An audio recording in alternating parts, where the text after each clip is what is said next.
안녕하세요. 초보택시입니다. 다들 수고 많으십니다. 밤에 운행하시는 분들 고생하셨습니다. 푹 쉬십시오. 알람이 떠서 죄송합니다. 그리고 낮에 운행하시는 분들은 또 열심히 사고 없이 별일 없이 우리가 출근하고 퇴근하면 가장 행복한 겁니다. 이런저런 얘기들을 해보죠. 시청해 주시고 들어주셔서 대단히 고맙습니다. 가끔 그런 얘기를 하세요. 왜 이렇게 주절주절 얘기하냐. 짧게 용건만 간단히 해라 라고 하시겠지만, 그러면 이렇게 한번 해볼게요. 대형 택시 하지 마세요. 끝. 이러면 안 들으실 거잖아요. 죄송합니다. 양해 부탁드립니다. 사실 별게 없어요. 그걸 이제 길게 주절주절 떠드는 게 우리 유튜버들이 하는 거죠. 그냥 일하시면서 기가 좀 심심하실 때 라디오 듣잖아요. 라디오 그거 뻔한 얘기인데 심지어 광고까지 듣잖아요. 그거 왜 듣는 거예요? 그냥 심심하니까. 마찬가지로 그냥 뭐 이런저런 얘는 또 뭐라고 주저주저거리는지 한번 들어보자라고 그런 관점에서 봐주십시오. 용서해 주십시오. 고맙습니다. 자, 요건 이제 비 올 때 발수 있잖아요. 발수 코팅. 근데 우리가 뭐 전문적으로 하시는 분들은 이제 막 이렇게 문지르는 걸로 해서 발수를 하지만, 발수를 위한 코팅을 하지만 그것까지는 조금 이제 우리 택시 입장에서 오바고, 물론 이제 택시 기사님들 중에서 그렇게 하시는 분들도 계세요. 근데 그건 제가 생각하기는 오바 같고, 요건 편하게 발수할 수 있는 게 있어서 얘기를 드려보죠. 뭐 이미 쓰시는 분들도 계시겠지만 다이소입니다. 저기 왼쪽에 위에 제 사진 있네요. 다이소입니다. 다이소에 가면 3,000원짜리 그 발수 코팅 하는 뿌리는 게 있어요. 3,000원인가 4,000원인가 3,000원이었던 것 같아요. 5,000원은 아니고 2,000원은 아닌 것 같고 3,000원 정도인 것 같아요. 그래서 작은 스프레이 형태입니다. 막 문지르고 그럴 필요가 없고, 스프레이 작은 형태라서 어디 넣어두기도 편하고, 뭐 트렁크나 어디 용품 두는데 작게 넣어둘 수 있습니다. 그러면 이걸 발수로 원하는 곳에 그냥 쭉 뿌리면 되는 거예요. 쫙쫙쫙쫙 뿌리면.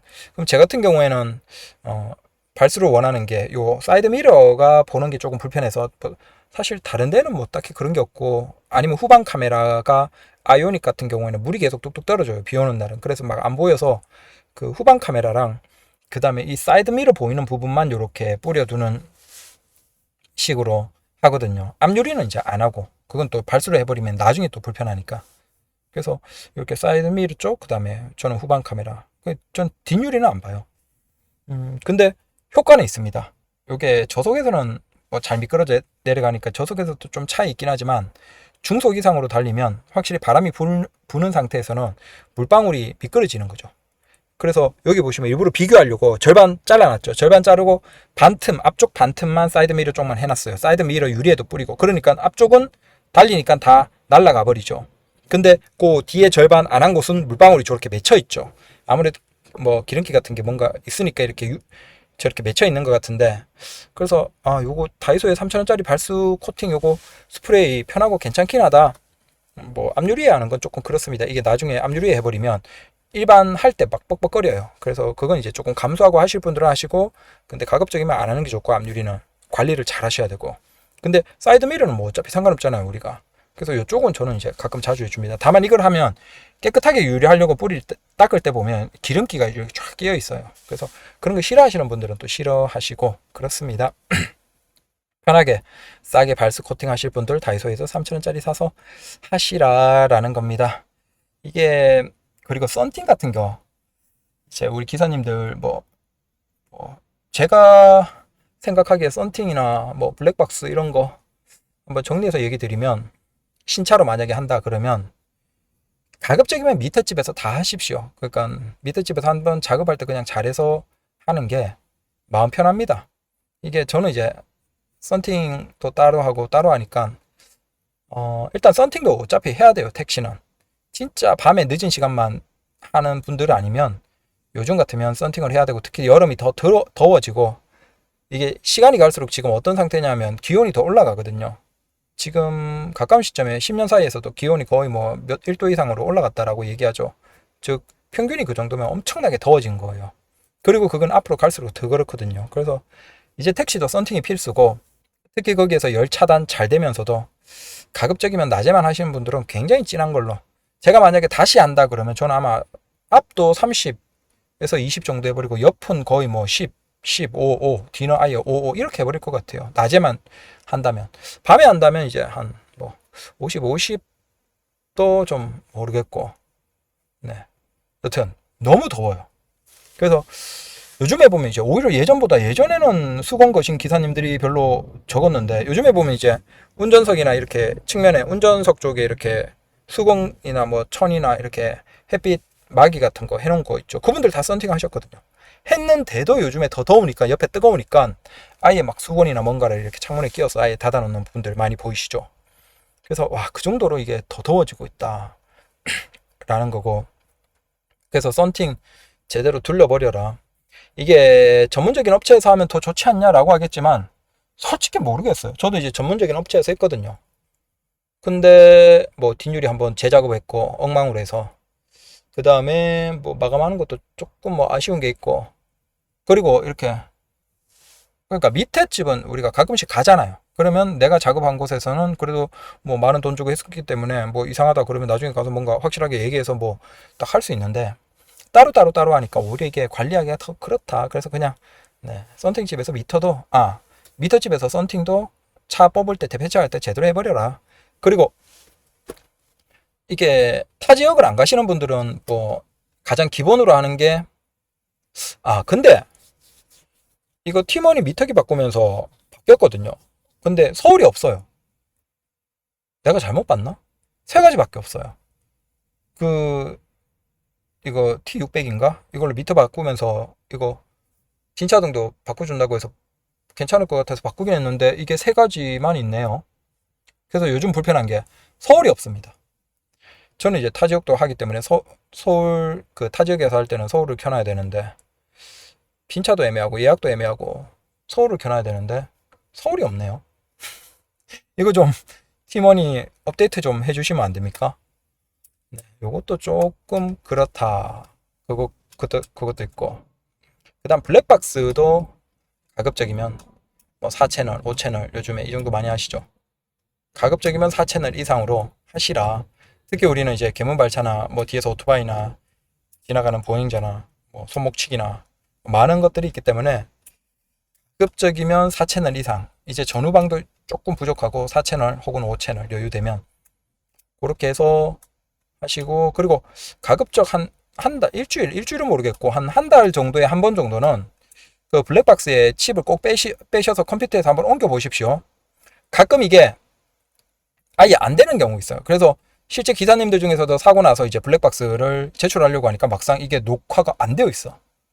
메모리나 뭔가 문제로 인해서. 그래서 뭐 일주일이면 너무 잦으니까 좀 귀찮고, 한 달에 한 번 정도는 꼭 블랙박스에 칩을 뽑아서 실제 녹화가 잘 되고 있는지를 꼭 체크하십시오. 네, 안 되는 경우가 생각보다 기사님들 많다. 왜냐하면 메모리를 싸구려로, 기본에는 싸구려로 있겠죠. 아니면 그 블랙박스를 달면서 그 메모리 칩을 좀 비싼 거, 괜찮은 거 있죠. 뭐 삼성가에도 저 칩이 별로 비싸지는 않아요. 그러면 용량 큰 거 집어넣을 수 있는 괜찮은 블랙박스면 아예 용량 큰 거 있잖아요.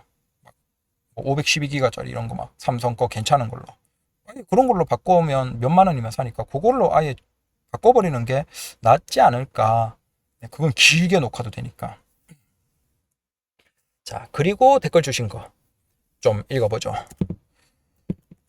자, 세상 쉬운 게 없다. 다른 일은 뭐 인간 대우받아가며 돈도 잘 벌고 할 수 있는 게 있는가? 50대 60대에 개인 택시에 대해서 얘기를 하시니까 이렇게 현실적으로 얘기를 해주시는 거죠. 맞아요. 지금 50대 60대에서 사람 그래도 뭐 존중받으면서 일이 위험하지 않으면서 그래도 만족스럽게 할 수 있는 일이 사실 요즘 별로 없어요, 여러분들. 그리고 시간이 갈수록 그런 일들이 더 부족해요, 우리 사회에서는. 그래서 시간이 갈수록 개인 택시는 굉장히 괜찮게 사람들의 관심을 받을 것이다. 특히 은퇴하신 한 50대 60대에서는 굉장히 곽광을 받을 것이다 라고 저는 분명히 생각을 합니다. 그래서 개인 택시 하고 계신 분들은, 우리가 그런 거 있잖아요. 옛날에 우리가 뭐 80년대 90년대부터 이제 곽광을 받기 시작했지만 80년대까지만 하더라도 우리 어르신들 아시잖아요. 솔직히 얘기하면 공무원 같은 동네 공무원 같은 건, 네, 우리가 옛날에 공무원이라고 안 했죠. 옛날에 뭐라고 했어요? 우리 어르신들은 서기질, 펜대 굴린다고 이제 서기질 한다. 근데 그 서기질도 약간 낮춰 말하는 거예요. 그러니까 누가 높으신 분들이 부르면 받아 적는 서기질 한다라고 얘기를 하셨죠. 그래서 80년대 90년대 초까지만 하더라도 공무원들이 동네에 이제 약간 바보 형들이나 아니면 좀 못 배우신 분들, 아니면 뭐 고졸하고 솔직히 동네에서 할 일 없는 분들, 일 제대로 못 하시는 분들, 직장에 적응 못 하시는 분들, 그런 분들이 그나마 어른들 뭐 이렇게 타박하고 동네에서 뭐 알게 그러면 아우 저 서기질이나 해라, 그렇게 해서 하던 게 공무원이에요. 맞죠? 지금 뭐 한 70대 이상이신 분들은 아실 겁니다. 그래서 약간 동네 바보나 고졸에 뭐 이렇게 제대로 사회에 기업에 적응 못하는 분들이 하던 건데, 지금은 공무원이 막 수백 대 일로 막 대졸자들이 악착같이 하려고 하죠. 자, 세상이 변했죠. 세상이 변하면서 그것의 그 사회에서의 형태가 변한 거예요. 자, 그러면 우리가 현재에서 미래로 갈 때 무엇이 어떻게 변할까라는 것에서 과연 개인 택시가 네, 어떤 인식으로 변할까, 어떤 상태가 될까라는 걸 생각해 보면, 노인은 굉장히 많아지고 은퇴하는 사람들은 50대, 60대는 굉장히 많아져요. 근데 거기에 만한 풍족한 일은 없어. 그리고 우리 사회가 현재 더더욱 일자리 쪼개기를 하고 있어요. 그래서 35시간 미만의 단시간 근로가 많아지고 있어요. 반대로 안정적으로 정규직 혹은 뭐 길게 일을 하는 일이 점점 적어지고 있어요. 당연히 그런 쪽에 취업하기는 힘들죠. 자, 4대 보험 다 적용되면서도 존중을 받고 어느 정도 일이 힘들지 않으면서도 그 정도의 일이 지금 우리 사회에서 빠르게 줄어들고 있어요. 반대로 쪼개서 사람들을 더 빡빡하게 굴리는 그 단시간 근로의 특징은 쉬는 시간이 없어요. 우리가 대기업에 들어가고 하면 뭐 이렇게 뭐 기본적으로 쉴 시간도 있고 여유도 있고 일도 힘들지 않고 막 그렇잖아요. 근데 단시간 근로는 딱 그 필요한 시간만 사람을 팍 짧게 쓰기 때문에 쉬는 시간이 별로 없어요. 보장되는 게. 그래서 요즘에 오히려 뭐 노가다를 하거나 단시간 근로 같은 것들 어디 뭐 알바를 가거나 하면 일이 점점 더 힘들어지죠. 그게 그거예요. 이렇게 비는 시간조차 그 사람들은 아까운 거야. 그래서 딱 불이는 뭐 6시간, 8시간, 3시간 딱 쓰는 시간에 돈 주는 대신에 최대한 빡세게 굴려버리죠. 그래서 일이 앞으로 가면 갈수록 일을 구하기도 힘들고 일이 더 힘들어져요. 취업에서는, 근로에서는. 그러면 50대, 60대가 은퇴하고 나오는 사람은 많은데 그 사람들이 일반적인 일자리는 구해봤자 힘들어서 지속하지 못해요. 그나마 그들이 눈치 보지 않으면서도 적당히 돈을 벌고 망할 가능성이 없으면서도 네, 자유롭게 일을 할 수 있는 한 그래도 70대 중후반까지, 물론 이제 지금 75세 이상부터는 뭐 자격 검증을 까다롭게 한다라고 하더라도 건강 관리만 잘하면 70대 후반 80대까지도 하실 수 있는 일이 뭐가 있냐라고 하면 한국에는 개인 택시밖에 없어요. 아니 물론 뭐 변호사나 의사라서 면허 대여할 수 있는 그런 사람들은 극소수고 그런 사람들이 제일 좋죠. 면허 대여해주고 뭐 한 달에 500, 1000 이상씩 받아가면 제일 좋지만, 그런 소수 사람을 제외하면 지금 한 50대, 60대 이상에서 한 20년, 30년 눈치 안 보고 일을 하면서 내가 벌어갈 수 있는 일이 개인 택시밖에 없어요. 그런 시간이 갈수록 여기에 대한 수요는 증가하고 네, 달라지는 거죠. 두고 보십시오. 그래서 한국에서 개인 택시 하는 것이 굉장히 선망받는 부러운 일이 될 것이 앞으로 1, 2, 3년 지나는 과정에서 쭉 현상으로 나올 거예요. 자, 이건 우버나 카카오군 온다 두 개 호출시켜서 이게 참 이게 택시가 안 잡히면 사람들이 이런 경우가 있죠. 우버, 카카오 온다 세 개가 있다 보니까 사람들이 막 두 개씩 부르는 거예요. 같은 위치에다 같게 부르고 사람들이 하는 게 그거죠. 이제 먼저 오는 거 탄다. 저도 이게 가끔 경험하는데 뭐 어쩌겠습니까? 뭐 안타깝죠. 네. 뭐 방법이 근데 사실 이거 뭐 방법이 없어요. 그렇다고 해서 손님이 뭐 이게 법적으로 불법도 아니고 어쩌겠습니까? 조금 마음을 내려놓고 네. 자, 이분은 이제 또 대형 택시를 한다라고 하셔서 어떤 차종이 좋을까요? 라고 댓글을 써주셔서 요 대형 택시는 하지 말라라고 해서 해도 또 하죠. 네. 답답해요. 제가 요거 다음 영상으로 뭘 하냐면 대형 택시 기사님들이 왜 악몽을 꾸는가, 왜 잠을 편하게 못 자는가, 왜 퇴근이 힘든가 라는 거 주제로 해드릴게요. 대형 택시 기사님들이 매일 퇴근할 때가 되면 엄청난 고민에 빠진다는 거 아시나요?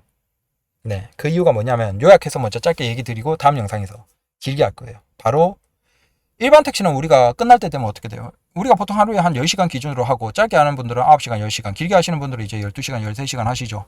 보통 10시간 전후로 합니다. 그럼 이제 9시간, 10시간 정도 하면 이제 피곤이 어느 정도 있고 이제 천천히 집 방향으로 가야죠. 자, 여기서 일반 택시는 집 방향으로 이제 길방으로 차 대가리 주로 맞춰서 운행하고 점점 집으로 몰아가고, 그 다음 콜도 집 방향 쪽으로 점점 몰아가서 받고, 당연히 아닌 것들은 직방향 반대 방향들은 거절하거나 안 받고, 자 이런 식으로 하면서 점점 직방향으로 가다가 좀 가까이 갔다 그러면 퇴근하는 식으로 하시죠. 이상한 게 아니잖아요. 그러면 대형 택시는 어떨까요? 이게 다 불가능해요. 왜? 대형 택시는 일단 강제콜이에요. 거부 못해요. 콜을 못 갈라요. 목적지를 보고 내 마음대로 선택을 못해요. 강제콜이죠. 두 번째, 길빵을 못해요. 그럼 뭐예요? 결국 대형 택시는 이제 한 9시간, 10시간 정도 하고 이제 집으로 퇴근하고 싶은데 어떤 상황이 벌어질까요? 자, 요 내용을 다음 영상에 하는 거예요. 집을 못 가요. 그래서 대형 택시 기사님들을 잘 보시면 눈에 다크서클 엄청 많고 얼굴 혈색 안 좋고 되게 안 좋으신 분들이 많아요. 왜냐하면 그 사람들이 우리가 인간이 일을 할 수 있는 시간이 한정되어 있어요. 보통 한 10시간에서 12시간, 13시간 정도를 하면 일반적으로 근로 정도에서 하루 24시간 기준으로 인간은 거의 한계예요. 거기에서 15시간, 18시간 넘어가면 그건 이제 인간이 거의 죽어가는 것이고 수명을 깎아 먹으면서 일을 하는 것이고 보통 10에서 12시간이 노동이에요. 그리고 인간이 가장 최적의 수면 시간이 7시간이에요. 자, 장수로 본다면 7시간이 최적이에요. 그러면 자, 10시간을 일을 하고 그 다음에 7시간을 자, 수면을 하고 그럼 24시간 중에서 17시간을 쓰죠. 그 다음에 밥 먹는 시간을 뭐 30분, 40분 해서 하루에 2번, 3번 하면 대략 1시간에서 1시간 반 정도. 그 다음 쉬는 시간 1시간 반. 그 다음에 뭐 쪽잠이나 잠깐 정도 하고 요렇게 하면 딱 맞아 들어가요. 인간의 하루 24시간이. 그러니까 근로시간은 10시간에서 12시간 미만 정도가 최적이에요. 근데 대형 택시를 하면 왜 문제가 있냐면 자, 10시간, 11시간 일을 했어요. 집으로 가야 돼요. 근데 그 상태에서 콜을 잡았는데 어떻게 될까요? 집과 반대 방향으로 가요. 그러면 기사들이 집으로 가서 잠을 자야 되잖아. 근데 이미 체력은 다해 가는데 집 반대 방향으로 갔다가 집까지 가야 돼. 그래서 체력이 다하는 그 체력의 정도에서 2시간, 3시간 넘어서 일을 해버리는 분들이 대형 택시에 많습니다. 당연히 그건 건강이 엄청 나빠지는 거죠. 그래서 대형 택시 기사님들이 혹시 내려서 담배 피거나 쉴 때 여러분들이 얼굴 안색을 한번 봐보세요. 피곤에 쩔어 있고 피곤이 누적되어 있는 굉장히 안 좋으신 분들이 많아요. 이 영상 다음에 해볼게요. 제발 좀 하지 말라면 하지 마세요. 자, 75세 이상 양도 양수 못하게 하면 대폭 나갈 것 같아요. 저는 이거 다르게 보는데, 자, 일단 서울시에서 공식적으로 그걸 아직 뭐 구체적으로 진행한다 그건 아니고 다만 그걸 포함할지 안 할지 검토하고 있다라는 그 정도로 이제 해명 그 반박문이 그러니까 보도문이 나왔습니다. 자, 일단 공식적으로 진행하는 건 아니에요. 자, 그렇고 그 다음에 양도양수에 대한 제한을 한다라고 해서 지금 운행하시는 분들이 면허를 파셔야 되는 것도 아니에요. 다만 검사가 까다로워지겠죠. 자, 그러면 단순히 생각하면 파는 사람들이 증가하지 않을까라고 생각하지만 이걸 반대로 한번 생각해 볼게요. 이제 본격적으로 75세 이상에서 검정을 더 까다롭게 한다. 그리고 60대 중후반부터도 검정이 조금 까다로워진다라고 하면 자, 개인택시 기사들은 선택지가 뭐가 있어요? 그럼 팔고 다른 거 할 수 있습니까? 개인택시 일을 하는 사람은 다른 거 못해요. 다른 무엇을 해도 개인택시보다 힘들거든요. 개인택시를 해야 돼요. 근데 건강검진에서 이제 까다로워요. 그럼 뭘 해야 돼요? 근무 시간을 줄이고 운동 시간을 늘려야 돼요. 하루에 최소한 1시간 이상은 근무 시간을 기존보다 줄이고 그다음 그 시간을 주로 이제 걷는 것이나 쉬는 시간을 늘려야지만 건강을 유지할 수 있겠죠. 그러면 생각해 보세요. 오히려 이 정책이 시작되면 기존의 택시 기사님들이 스스로 운행하는 시간을 줄이게 돼요. 맞죠? 운동해서 꾸준하게 걷고 건강관리 안 하면 강제로 70대 중후반에서 면허 팔아야 돼요. 근데 하셔야 되거든. 그럼 그분들을 하려면 건강을 더 관리해야 되고 그러면 걷기나 시간을 땀을 흘리면서 운동을 해줘야 돼요. 결국 그분들은 운행 시간을 줄인다는 거예요. 그러면 기사님들 전체로 개개인들로는 한 분 30분 줄인 30분만 운행 시간을 줄여요. 근데 그렇게 되면 어떻게 돼요?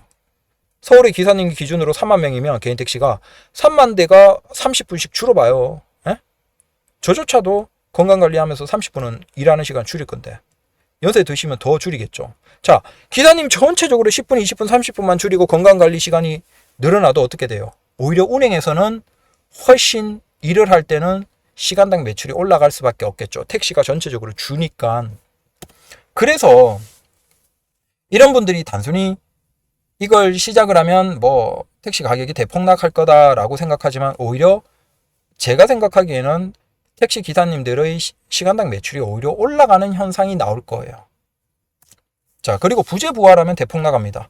이것도 똑같죠. 그러면 우리가 얼마 전까지 부재가 있었죠. 네. 부재가 얼마 전 작년 정도까지 있었는데 그때 개인 택시 번호판 가격이 어땠죠? 그때 한 300만 원 했나요? 아니죠. 이런 분들이 이제 그냥 염원이고, 지금 상황을 보시면 사실은 나이 드신 분들은 많아지고 근데 그분들이 할 일은 없어지기 때문에 사실 이것과는 크게 상관없어요. 부재가 부활하든 안 하든 그건 개인 택시라는 일의 특성은 안 변해요. 다만 이제 일을 하면서 자유롭게 일을 하느냐, 일을 하는 근무 시간이 조금 제한되느냐, 그 차이뿐이지, 부재는 사실은 개인 택시를 할까 말까 하는 사람들과는 크게 상관이 없어요. 작년까지 부재가 있어서 개인 택시 하려는 분들이 야, 부재 있네, 개인 택시 안 해 라고 하신 분이 누가 있습니까? 없죠. 부재는 개인 택시를 할까 말까 하는 분들과는 상관이 없어요. 그리고 운행하시는 분들 입장에서는 뭐 부재를 원하지는 않지만 부재가 묶이면 오히려 시간당 매출은 안정적으로 되죠. 차량이 나올 때 나오고 줄 때 줄어버리고 오히려 안정적으로 쭉 공급이 되기 때문에, 특히 이제 밤에 운행하시는 분들 입장에서는 매출이 조금 더 긍정적이겠죠. 그래서 나같이 이제 밤에 운행하는 거 좋아하는 분들은, 좋아하는 사람들은 훨씬 오히려 선호할 수도 있고, 아니면 일반 기사님들도 어차피 구조 같은 것도 있을 거니까 해버리면 되고, 아니면 전기 택시 같은 경우에는 전기차 팔아야 되니까 부재에서 빼주겠죠. 네. 그래서 부재는 사실은 개인 택시의 뭔가와는 크게 상관이 없어요. 네. 진짜 쓸데없는 내용으로 질질 끌고 있으시네요. 좀 봐주세요. 죄송합니다. 좀 봐주십시오. 봐주십시오. 고맙습니다. 자, 온다는 취소가 없어서 카카오로 손님 태우고 탑승 버튼 누르는데 갑자기 온다가 뜬다. 온다 승인이 눌러지. 이게 아무래도 지금 택시 앱 시장에서 카카오가 1등이죠. 그걸 인정을 해야 돼요. 어쩔 수가 없습니다. 카카오 1등, 우버 2등, 온다 3등. 결국은 아무래도 온다가 카카오와 우버의 기사님들이 카카오, 우버 중심으로 한다라고 할 때 그게 방해 안 되는 식으로 뭔가를 좀 바꿔야 되겠죠. 그 인터페이스를. 지금 같은 상태로 온다가 형태를 계속 유지하면 뭐 솔직히 저도 안 켜니까 뭐 나쁘진 않은데 굳이 켜고 싶진 않아요. 피크 시간대 방해가 돼요. 카카오, 우버 운행하는데 방해가 돼요. 그 형태 자체가. 그래서 그건 사실 우버도 마찬가지예요. 국내에서는 우버가 카카오가 1등이기 때문에 압도적으로 결국 카카오를 주로 켜는 사람들이 방해받지 않는 형태로 해야지만 우버를 운행하시는 분들도 열심히 한다는 거예요. 근데 지금처럼 우버 형태가 막 운행하는데도 막 콜을 띄워버리고 막 뭐 어떻게 해버리면 사실은 이분들도 피크 시간에는 카카오를 켜버리죠. 카카오가 콜이 압도적으로 많은데. 그래서 이걸 좀 생각을 해야 되지 않나라는 생각을 해봅니다. 자, 고급도 예전보다 수요층이 많이 줄였죠. 영상 잘 보고 갑니다. 그렇죠. 아무래도 전체적으로 이제 경제가 내수가 조금 나빠지기 때문에 돈을 많이 쓸 수 있는 사람들이 줄어든다. 여러분들 요즘에 강남이나 이런 데 다니면 명품 매장이나 자동차 매장에 뭐 그런 것도 분위기가 확실하게 보이죠. 그래서 점점 더 나빠지고 있다. 어쩔 수가 없다. 초보택시 기사님들 정보 감사합니다. 높은 평점 축하드립니다. 네. 우버 온다 여러가지 콜을 잡아야 손님과 기사에게 이익이 되지 않을까. 우리가 카카오도 뭐 그들이 괜히 1등 했겠습니까? 우리 기사님들의 이용하는데 솔직히 형태상으로는 카카오가 제일 잘 맞아요. 뭐 이용하는 데 있어서 뭐 작동 방식이나 모두 카카오가 제일 잘 맞죠. 다만 여기 좀 안타까운 거예요. 카카오도 결국은 손님, 기사들에게 잘 맞춰서 시장을 다 압도적으로 가져갔고, 그러면 그 상태에서 기업이 돈을 버는 게 이상한 건 아니에요. 당연히 우리도 돈 벌려고 일을 하는 것이고, 우리가 뭐 사람들이 잘 이동할 수 있게 해주려고 우리가 택시하는 건가요? 그냥 돈 벌려고 하는 거예요. 그럼 기업도 똑같은 거예요. 기업도 결국은 돈 벌려고 하는 거예요. 어쩌겠습니까? 그걸 뭐 부정적으로 생각하지 마십시다. 카카오가 그냥 열심히 잘했기 때문에 1위 기업이 됐고, 다만 자, 여기에서 우리가 생각해야 될 걸 현실적으로 생각하면, 여러분들이 만약에 뭐 식당을 하는 거예요. 고깃집을 해요. 근데 그 주변에 고깃집 경쟁하던 기업이 있었는데 주변에 내가 장사를 너무 잘하고 고기가 너무 좋아서 주변에 고깃집 다 문 닫았어. 그러면 이제 고깃집은 나밖에 없어. 그러면 여러분들 고깃집 어떻게 하겠어요? 옛날 가격 그대로 경쟁할 때, 치열하게 경쟁할 때 손님 유치할 때처럼 하겠어요? 아니면 여러분들이 이제 고기 가격 1인분당 가격 좀 올리고 음식 가격 좀 올리고 그 다음 사장은 이제 골프 치러 좀 다니고 그렇게 할 거예요. 당연히 그렇게 변하는 게 당연한 거예요. 우리가 그걸 나쁘게 생각하지 말자는 거예요. 기업이 치열하게 경쟁할 때는 악착같이 손님이 유리해져요. 하지만 독과점 형태가 되면 손님이 불리해져요. 선택지가 없어요. 결국은 가격이 올라가도 받아들일 수밖에 없겠죠. 지금 택시 시장, 앱 시장에서 상황이 그거예요. 카카오가 열심히 노력 잘했어요. 기사도 그렇고 손님도 그렇고 이용하기 좋게 잘했죠. 그리고 시장을 다 가져갔어요. 그리고 가져간 다음에 이제 카카오도 노력했고 투자 많이 했기 때문에 수익을 가져가려고 하는 거, 그거 나쁜 거 아니에요. 그러면 여기에서 우리가 선택하는 건 두 가지 중에 하나죠. 너무 많이 수수료를 올리는 것에 대해서 우리 기사들은 거부감이 있고, 그러면 그걸 우리가 정치권의 압력을 통해서 야, 수수료 너무 많이 올리지 못하게 영향을 좀 미쳐줘 라고 해서 지금 어느 정도는 영향이 유효하고 있는 상태예요. 다만 여기에서 이제 카카오는 그러면 기사들의 목소리가 조합을 통해서 정치권으로 들어가고 정치권이 압박을 해서 지금 수수료에 대한 제한, 기업에 대한 제한을 하고 있기 때문에 조합과 가까워지기 위한 네모 같은 것들이라고 우리가 이해를 하면 돼요. 이 구조 판을 이해하면 되는 거예요. 그래서 조합이 객관적으로 아무리 네모를 통해서 수수료 수익을 얻더라도 객관적으로 태도를 기사 입장에서 취해야지, 이제 돈을 꽤나 많이 이쪽에서 나온다라고 해서 기사 편이 아니라 어떤 같이 사업을 하는 그쪽과 굉장히 가까워지고 기사들의 말은 무시한다. 그러면 우리가 적극적으로 조합장이나 조합의 그 간부들을 선거를 할 때는 기존 사람들을 갈아치우는 노력을 해야 돼요. 물론 이건 정치적인 얘기를 해서 좀 죄송하지만 그런 애들이 계속 해먹는다는 거예요. 그래서 걔들이 우리의 말을 중심으로, 기사의 주장을 중심으로 잘하면 그대로 뽑아주고, 근데 너무 이제 기업과 친해지고 우리 기사들의 말을 잘 안 듣는다? 1위 기업이 수수료를 계속 올리는데도 방치하고 있다? 그러면 선거에서 내가 아는 사람, 내가 가까운 사람 누구라고 해서 뽑아주지 말고 새로운 사람을 뽑아서 적극적으로 1위 기업에 대한 수수료를 제한하겠습니다. 정치권의 압박을 통해서 제한하겠습니다. 라는 그런 사람들을 뽑아주는 노력을 하자. 자, 요 정도는 우리 기사들이 공감대를 가지고 있어야 된다. 자, 다만 카카오가 열심히 잘한 거 맞아요.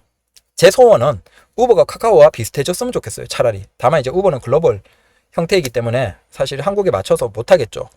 온다라도 카카오와 그냥 똑같이 뺏겨서 인터페이스를 그냥 똑같이 하면 돼요. 다만 거기에서 온다의 장점이 있죠. 오히려 마치 그 지지기처럼 세부적인 설정을 할 수 있는 건 온다가 더 좋아요. 그건 온다를 칭찬합니다. 자, 하지만 인터페이스는 조금 카카오 쪽에 가까워졌으면 좋겠어요. 근데 우리 기사들 입장에서는 카카오를 인정을 하는데 우버와 온다도 사랑해주고 키워줘야 돼요.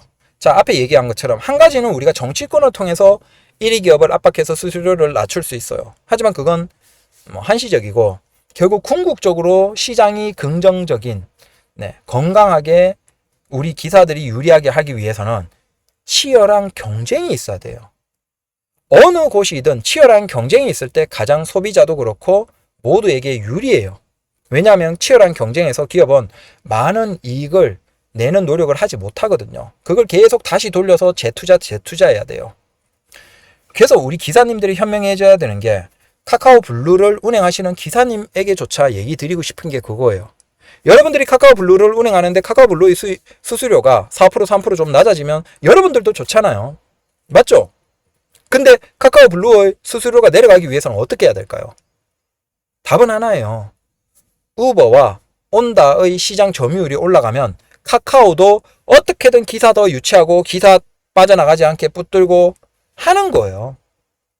당연히 카카오 블루를 운행하시는 분들조차도 여러분들이 일을 하는 데 있어서 유리하려면 우버와 온다가 잘 성장을 해야 돼요. 그리고 우버와 온다를 우리 기사님들이 반감을 가지거나 뭔가를 하지 마시고 우버와 온다도 어느 정도 점유율을 가져가는 쪽으로 오히려 긍정적인, 우버와 온다에 대해서는 긍정적으로 생각하고, 카카오는 압도적인 1위 사업자이기 때문에 약간은 견제하는 성격으로 이런 태도를 취해줘야지만 우리 기사들에게 유리해요. 근데 우버와 온다조차 한국에서 사업을 접어요. 포기해요. 도저히 돈 퍼부어도 안 된다 카카오에. 접었어요. 그러면 어떻게 될까요? 그러면 카카오가 수수료를 4%, 3%, 2%, 1% 낮춰줄까요? 왜 낮춰줍니까? 생각을 하세요. 1위 사업자예요. 그러면 수수료를 계속 올려요. 물론 카카오가 올린다는 게 아니고 정상적인 시장 경제에서는 압도적으로 시장을 가져간 기업은 수익을 더 극대화하기 위한 노력을 하는 건 정상이라는 거예요. 즉 우버와 온다조차 한국에서 사라져버리면 카카오가 수수료를 7%, 10%, 20% 올리는 건 정상이에요. 이상한 게 아니라니까요. 그 행동이 정상이라는 거예요. 여러분들 대형 택시에서 보셨잖아요. 타다가 시장에서 꽤나 점유율을 가지고 치열하게 경쟁을 하니까 어떻게 됐어요? 대형 택시 하고 있는 카카오도 일부 지금은 이제 다시 또 이제 한시적으로 했던 게 그런 게 있지만 그래도 수수료 경쟁하고 조금이라도 유치하기 위해서 수수료를 낮은 걸 이렇게 제시를 하고 했잖아요. 우리가 재작년 작년 대형 택시에서 봤잖아요. 카카오조차 경쟁하려 하고 가져가고 싶은 시장에 있을 때는 후발 사업자 그러니까 타다에서 이렇게 넘어올 때 타다가 오히려 그때 당시에는 시장이 컸고 거기에 IM이 있고 오히려 카카오의 대형 택시가 막 올라오고 있던 그 시점에는 더 기사들을 우리 쪽으로 유치하고 어떻게든 하기 위해서 유리한 걸 제시한다는 거예요. 그걸 우리가 봤잖아요. 그러기 위해서라도 우리 기사님들이 우버와 온다에 대해서 다른 생각이 있을 수 있어요. 특히 이제 우버 같은 경우에는 초기에 승차 공유나 그런 것들도 있었기 때문에 그걸 모른 척 하지 맙시다. 있었어요. 그래서 막연히 무서움이 있고 거부감이 있을 수 있겠지만 이제 한국의 법 구조상에서 그렇게 승차 공유 같은 건 이제 자리를 할 수가 없어요. 한국의 법 구조에서는 이제 불가능해요.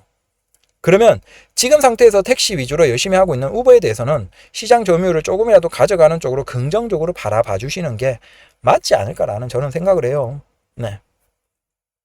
그래서 기사 개개인들이 어쩔 수는 없겠지만 적어도 우리가 현명하다라고 한다면 카카오, 우버, 온다 이 세 개 정도는 서로 그리고 여기 지역에서는 이제 지방의 그 자체 콜도 있잖아요. 그러면 그들이 서로 치열하게 경쟁하는 쪽으로 좀 그림을 조금 유리하게 우리가 생각을 해주시는 게 그래서 카카오에 대해서는 약간 견제 그 다음 우버 온다 지역콜에 대해서는 좀 가급적이면 우리 어린애들 보듯이 최대한 아무래도 긍정적으로 봐주시는 게 우리 기사들에게도 좋지 않을까라고 생각을 합니다.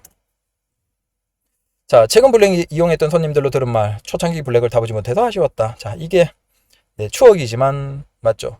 초기에 대형 택시, 고급 택시 추억이지만 그때는 카카오만 있고 500대 정도 그 다음에 기사 뽑아서 합숙시키면서 훈련하고 그래서 일본의 그 모델을 그대로 가져와서 이제 노력을 했는데 그렇게 하면 돈이 안 돼요.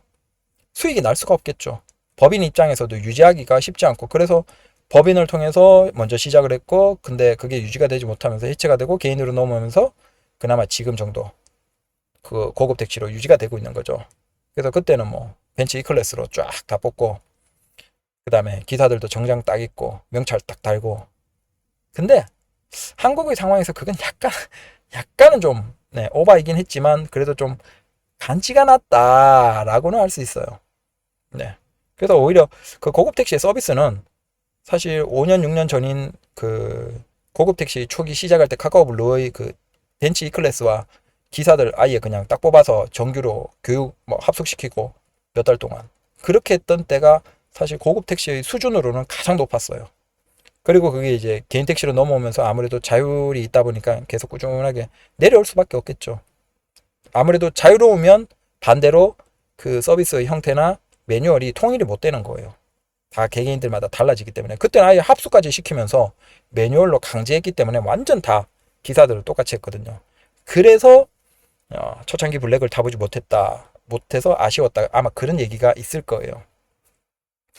차량이야 지금 이제 벤츠도 있고 마이바흐도 있고 그런 거 좋죠. 근데 그 기사님들은 개인 사업자 입장에서 그냥 내가 비싼 걸 탄다 그런 거지 그 서비스의 개념과는 약간 다르죠. 네. 그래서 오늘도 조절했습니다. 열심히 일하십시오. 날씨 덥습니다. 저도 이제 지금 나와서 열심히 대기하고 일을 하려고 하고 있습니다. 나가서 또 열심히 일해야죠. 오후에는 그거 대형 택시 기사님들이 왜 퇴근을 제대로 못 하시는지 그거 영상으로 올려보겠습니다. 즐거운 하루 되시고 항상 봐주셔서 대단히 고맙습니다. 감사합니다. 사고 나지 마십시오.